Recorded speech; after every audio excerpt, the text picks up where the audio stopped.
like that. Thank you. That's great. Okay. Lazy. Lacking in vision. I'm not a pushover. And I'm also not non-creative.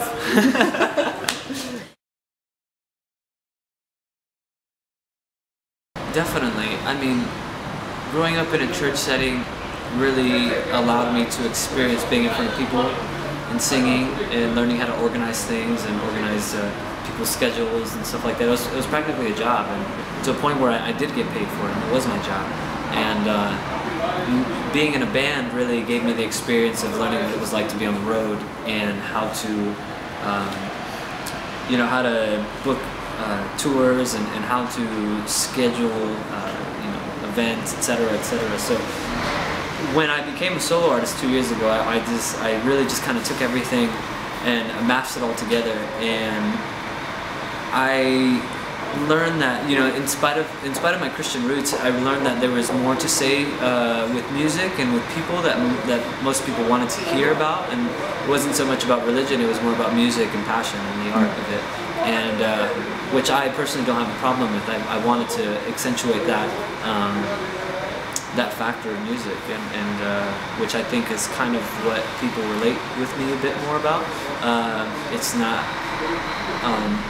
not music that's, you know, defamating of character. It's not music that's negative. It's something that's positive, and that's what I believe life's about. I mean, honestly, that comes from my upbringing within my religion and stuff. But it's not something I want to push on people. I just want to inspire people to follow their dreams and to work hard for what they want.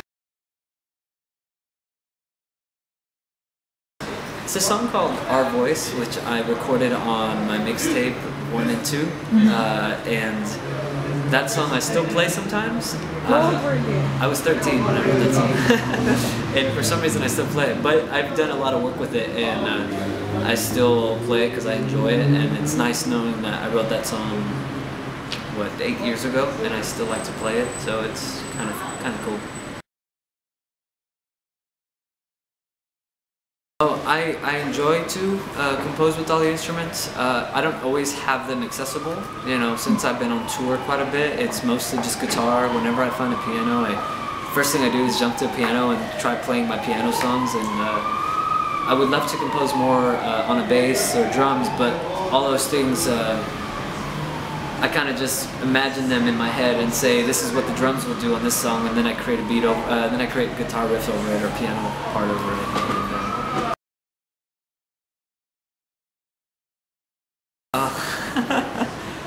I don't know, to be honest. I really don't. I wanted to do this because I wanted to push myself. I wanted to see how far I can.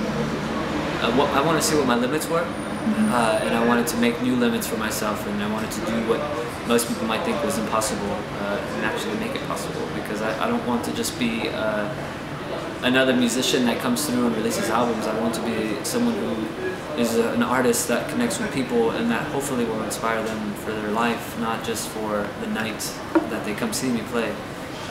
Because I think there's more to life than just, you know, being a rock star. You know what I mean? It's not about that. It's something more. So I really always have that in mind, and I realize that what I'm doing isn't for me. It's for a greater purpose, and it makes missing my family and being away from home worth it, as hard as it might be.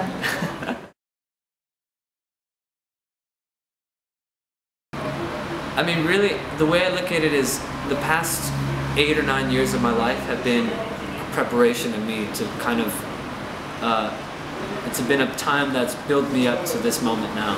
And I feel like now is when I guess I could say it's just like when I really started my career, you know, and really started working towards the possibilities that this job could become. I think that all the preparation came 8 years in the making, and now I'm just ready to do it, and I am doing it. So it's quite don't want to say easy, but it's just I know what to do and I do it. About the waffles, Yeah. chocolates. I know that you guys have a bar that has 2,000 plus beers, which I still have to try to go to, and I know that you guys have a great appreciation and sense for good music. So I am very pleased and honored to be here. I think it's important because being in a school setting where I have a few hours to actually speak to young people that honestly aren't much younger than me gives me an opportunity to actually go and try to instill this mentality that I've developed for myself with these young people who are probably trying to figure out what they want to do in life, or who don't even know what they want to do in life maybe, and just give them a sense of inspiration and say, hey, I'm this Mexican-American kid from LA and I flew all across the world just to tell you that you can do anything you put your mind to. And for me that's kind of a bit more of a reward, it's a bit more rewarding while I'm on tour, so I really enjoy the fact that I get to go to high schools and sometimes even universities to speak about what I do. You know, I think the best encounter that I've had is probably when I do get to go to schools, or possibly when I do get to play certain venues and I have people actually tweet to me or tell me in person that because of my music they feel inspired to do more with their life, and that's like the most rewarding that's the most rewarding thing I could possibly ever imagine, to be honest. You know, aside from from discovering what Eloqua was, From what? You know Eloqua? You know Eloqua? Ah. Aside from that, because that's really funny, I would say. Why are you laughing? Because I didn't expect that.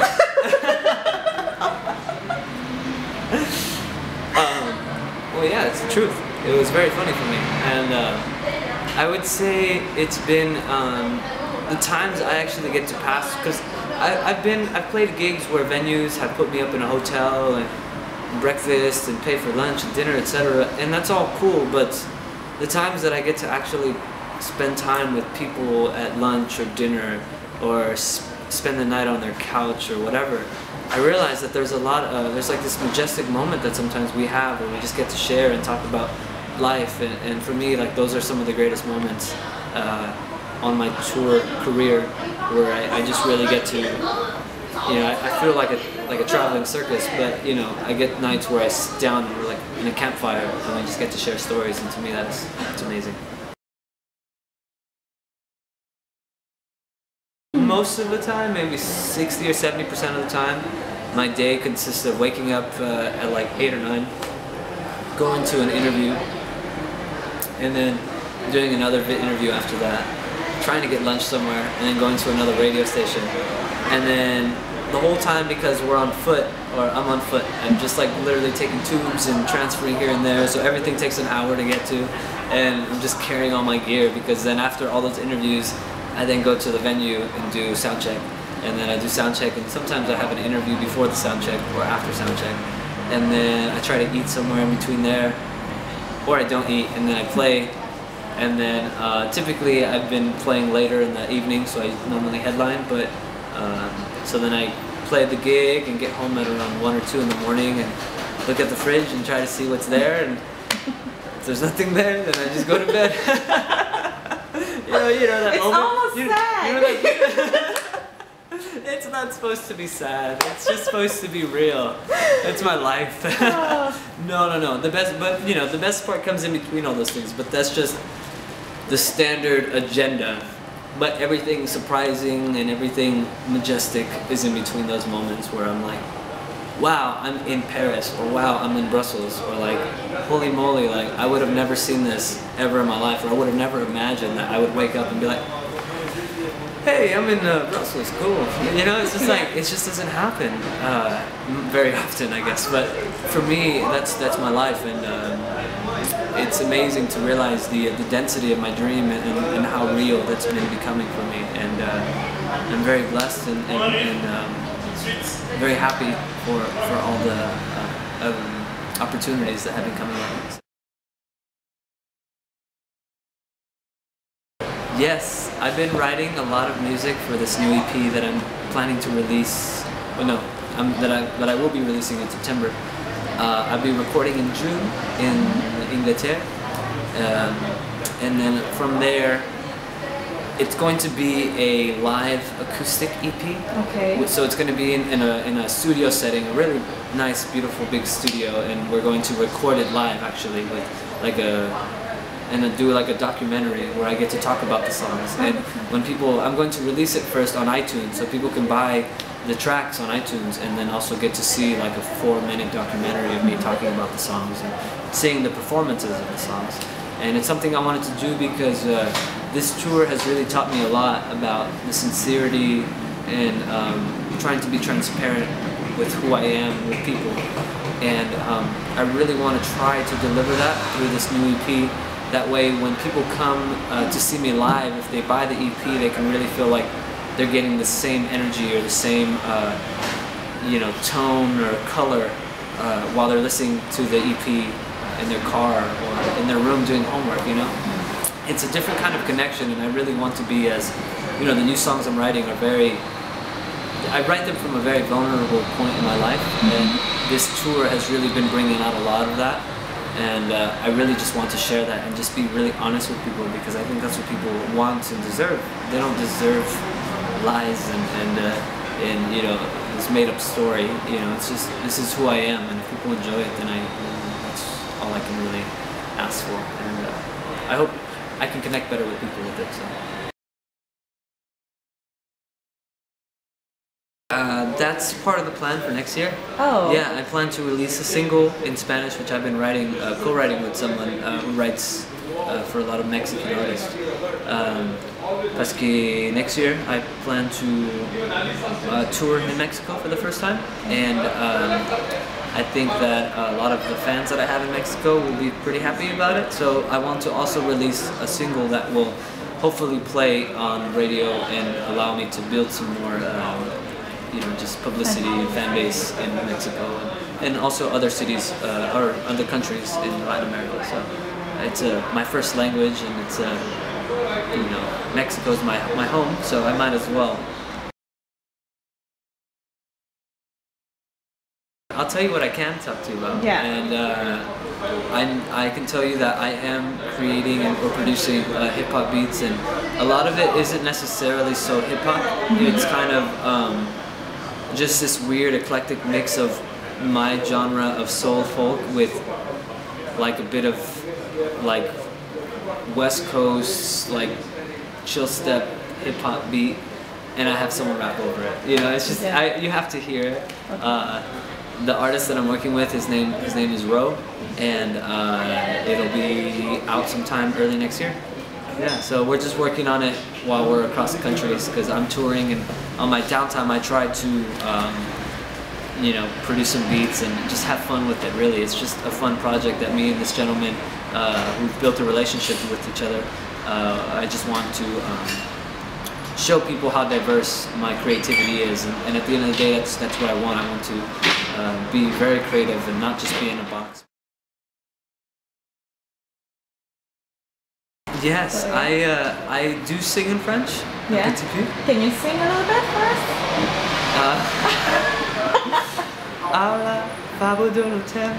That's all I got. Oh, that's a great song. Yes, it's an amazing song from Café, yeah. And I hope to sing with him one day, actually. But in the meantime, I do plan to write my own composition in French. And French is a bit difficult, to be honest. Yes. But I love the language, and I love the culture, and I love the amount of appreciation the French audience has for my music. So I feel like it's only as my sense of token of my appreciation, I want to write something in French. Things get real bad if you need somebody to care for you. What's the perfect song to dance to? Suavemente. Oh yes. And then you dance salsa. Yeah. It's brilliant. It's an amazing song. Just it gets the party going. Drown in the flood of